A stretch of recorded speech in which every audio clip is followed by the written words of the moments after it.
kin shigare na ba za na cire ki ba. Al'amarin so nesa da marmari, zuciya zaɓin daga ta gano sai ta zara ko da ba a fara ba. Na yi da shi da shuka an ruwa tsiro na mai kyawu ya fito garin shi a gari iska tana kaɗawa ina yin ambato. Ashe gudun zuciya baya tsayawa zance na ganna a Sokoto bayanai na soki sai su sanya raina ya daina ƙararrawa. Al'amarin so nesa da marmari, zuciya zaɓin daga ta gano sai ta zara ko da ba a fara gaba. Mai saka shi zai saka a zuciya akan so ya dinga ɗawainiya. Har ma idan aka sai tsakiya ya zo ba ya fushi sai dai ya yi dariya. Kin yaba kyauta tukwici ne in ba abin yi abita da godiya. Furanni na ƙauna sun fito a lambu kai ne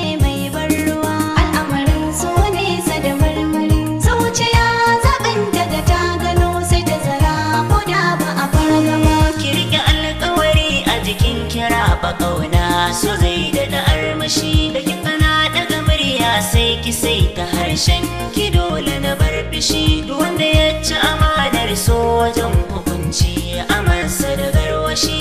Haka za ya rarrage matsalar masoya su daina jigatuwa. Al'amarin so nesa da marmari, zuciya zaɓin daga ta gano sai ta zara ko da ba a fara gaba.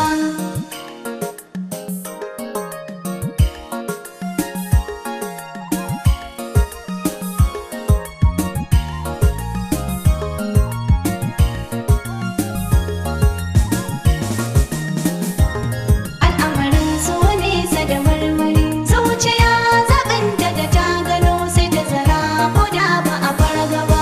Ina abin dace a gudun gidan gara in an sauka gidan zago. Da jarumi ya yi waso kuka na gaske ya fita sahun rago. Al'ajabi na wuya in zana yi kiran ka to sai na ga ka bugo. Na kaɗa kai na ce shin wai ta ya hakan ma yake yin faruwa. Al'amarin so nesa da marmari, zuciya zaɓin daga ta gano sai ta zara ko da ba a fara gaba. Me abin mamaki tun da dai zukatan musamman hanzari. Ko a ina kike to da zaki waiwaya ni ina wannan guri. Da zuciya ta da taki suna a tara soya saka